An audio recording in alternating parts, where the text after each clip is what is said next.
Да, продолжуваме со Студио 10, како што најавивме со нашиот следен гостин, Методија Трајановски, експерт за јавно здравје. Господине Трајановски, добро утро. Гледаме дека кога зборуваме за корона пандемијата кај нас веќе се зборува за тој фамозен четврти бран која зафати и земјава, но кај нас бројките се, ајде да кажам, релативно стабилни. Имаме некој благ пораст, така рече и министрот Филипче, но не е таква ситуацијата каква што е во околните земји. Гледаме дека во регионот се уриваат црни рекорди. Таму значи се добиваат бројки кои досега не биле во ниеден стадиум на пандемијата, но во земјава, повторно ќе кажам, релативно мирно. Кажете ми што вие мислите, што може да очекуваме во наредниот период? Дали може да очекуваме влошување на состојбата? Па, влошување на состојбата секако треба да очекуваме и треба да сме спремни за тоа, затоа што, како што и вие напоменавте, сите околни земји наши соседи, без исклучок, се во еден нагорен тренд на овој веќе надоаѓашки четврти бран од корона пандемијава, COVID-19, така да треба малку да ги подстегнеме меркиве, кои што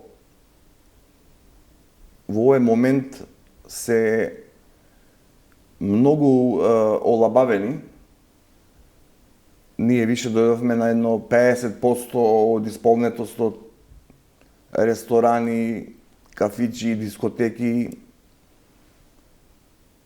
и сите други објекти кај што се собираат луѓе, молови, продавници и така натаму. Така да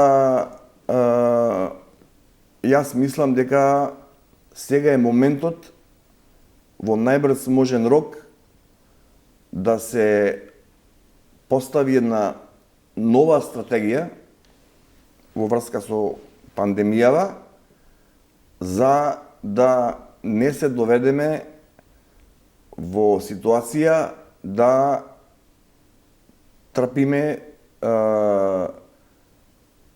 толку заболени, толку не дај Боже починати, како во моментов што се случува во нашиве околни земји, тоест во соседството. Имаме ли ние анализи зошто кај нас е таква состојбата? Како може во соседството и во цела Европа да дивее буквално пандемијата, да имаме такви бројки кои, значи, како што кажав, се рекордни бројки невидени до сега во текот на пандемијата, а кај нас е релативно безбедно. Една од анализите за која зборуваат дел од експертите вела дека ние можеби сме го достигнале пикот летово со свадбите, со веселбите, кога имавме ние релативно голем број на зарази и на смртни случаи и дека можеби таму сме го заситиле тој некој кворум на заболени, но дали е навистина така? Дали можеме да се опуштиме, да спиеме условно кажано на тоа уво, еве ние летоска сме имале многу, сега сме релативно мирни? Не. Менталитетот наш е сличен, скоро ист со нашиве соседи, така да мене ми се чини и прашање колку се реални овие бројки кои што се објавуваат кај нас. Кои што се објавуваат кај нас, да. Представени од Министерството за здравство врз основа на податоци од Институтот за јавно здравје. И ние веќе сме во 9-тиот месец од почетокот на вакцинацијата. Значи, првиот ден на вакцинација во Република Македонија е на 17 февруари 2021 година. Сега сме ноември. Во принцип, кога започнува една вакцинација против X епидемија или пандемија, таа треба да се заврши најкасно во рок од 6 месеци. Значи, тоа е медицина базирана на докази од научната област, од медицинските науки, која што се вика епидемиологија. Секое вакцинирање после 6 месеци го намалува самиот ефект од вакцината, затоа што вирусот и овај моментално што е, SARS-CoV-2, како и другите вируси, почнуваат да мутираат. Еве, ние гледаме колку пати вирусот до сега мутираше. И гледаме дека оваа делта варијанта е многу позаразна од претходната. Така да, значи, вакцината што е измислена на почетокот е и сега истата, а вирусот е сосема друг. Мислам, модифициран од првичниот, врз која што се вршени испитувања и врз која што е направена, врз која што се направени вакцините од Pfizer, од Moderna, од Sinopharm, од Sinovac. Да, но за ова што го зборувате дека според медицина базирана на докази вакцинацијата треба да се заврши во рок од 6 месеци за да се постигне имунизација на населението, веројатно дека треба и силна една кампања. Ние во текот на целиот овој период не видовме силна унифицирана кампања за вакцинација на население. Видовме спорадични кампањи кои се водеа од моменти на моменти, некојаш беа посилни, некојаш послаби, но немавме една унифицирана кампања која цело време би се водела и би се убедувало населението да се вакцинира. Па видете, тука е најголемиот проблем и бројките кои што за жал не се во наша полза. Значи, ние сме по болнички починати пациенти први во светот. По општо починати втори позади Перу.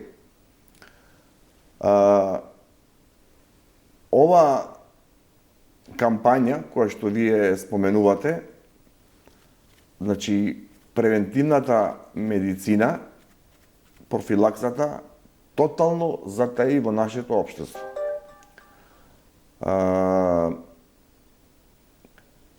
Без превентива и без профилакса ние не можеме да очекуваме дека граѓаните сами ќе одат да се вакцинираат и ќе го разберат проблемот од самата болест и од самиот вирус и од самите реперкусии кои што они понатака ќе ги имаат со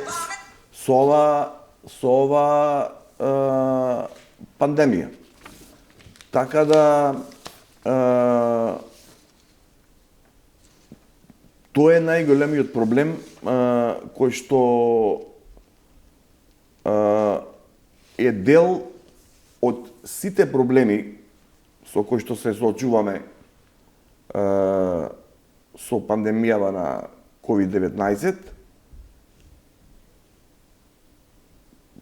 прв меѓу другите.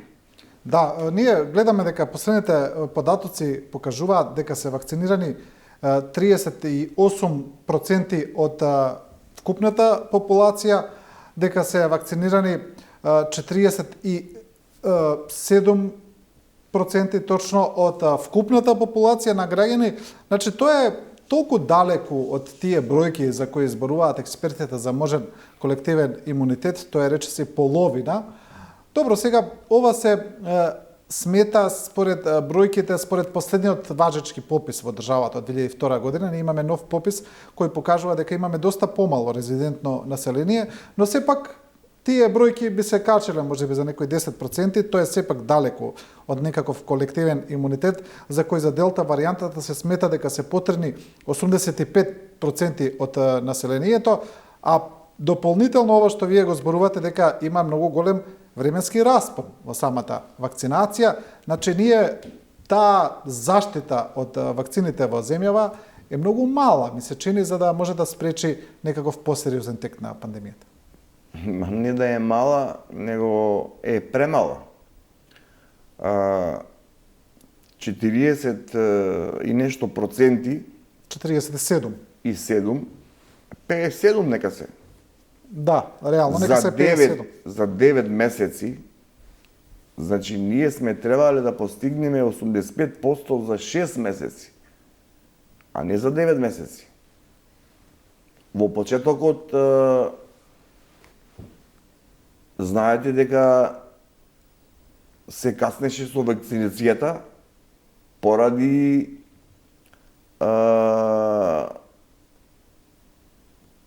една така речена несмасна проба на надлежните да земат провизија преку одредени фирми блиски до нив во врска со тогаш кинеската вакцина, па потоа тоа се одложи, па Србија ни даде као насираче едно пакетче вакцини. Меѓутоа, со тек на време, ние обезбедивме вакцини, меѓутоа, самата вакцинација не се одвиваше така како што требаше да се одвива. Значи јас ви спомнав дека ние сме веќе во 9-тиот месец од почетокот на вакцинацијата од 17.2 оваа година и сме достигнале 47%. Некои се вакцинирани и со бустер доза, по трет пат. Да, околу Но многу не се 50.000 граѓани, не се воопшто вакцинирани. Така да ризикот од понатамошни реперкусии во здравствениот систем тек доправа ќе го видиме. Господин Трановски, дали здравствениот систем нешто научи, нашиот здравствен систем, од оваа пандемија, бидејќи пандемијата му ги покажа, рече се, сите слабости во функционирањето? Дали мислите дека еве надлежните, експертите и во Министерството за здравство, еве не мора секогаш да ги врзуваме со актуелната власт, таму ќе биде нов министер, утре и трет, таму има постојани структури кои работат. Дали нешто научил системот од оваа пандемија? Не. Значи, структурите од, еве да кажам, тие се оддамна, меѓутоа, еве да кажеме, од доаѓањето на Тодоров како министер, истите структури се и денес. Ангел Митевски, историчарот, е се уште државен советник за здравствена политика и здравствен менеджмент. И он ги води вакцините. Што очекувате вие од таков човек дека може да направи во врска со една волку страшна пандемија светска? Потоа, сиот друг тим и другиот негов шеф на кабинет и другите структури кои што се вработени, некои и унапредени, пошто сега припаѓаат на актуелна владеачка структура, не покажа никаков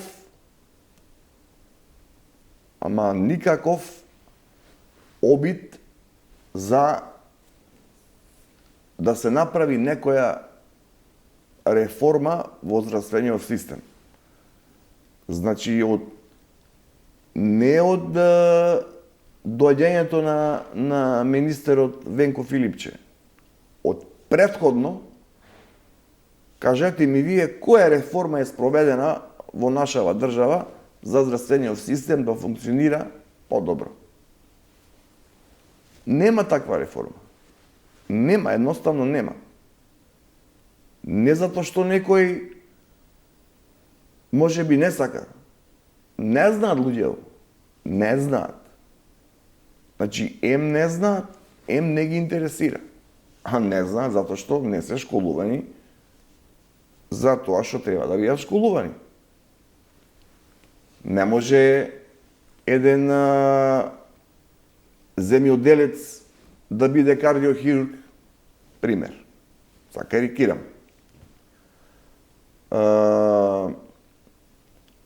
Видете, ние имаме здравствена стратегија 2020, значи до 2020 година. Сега сме 2021.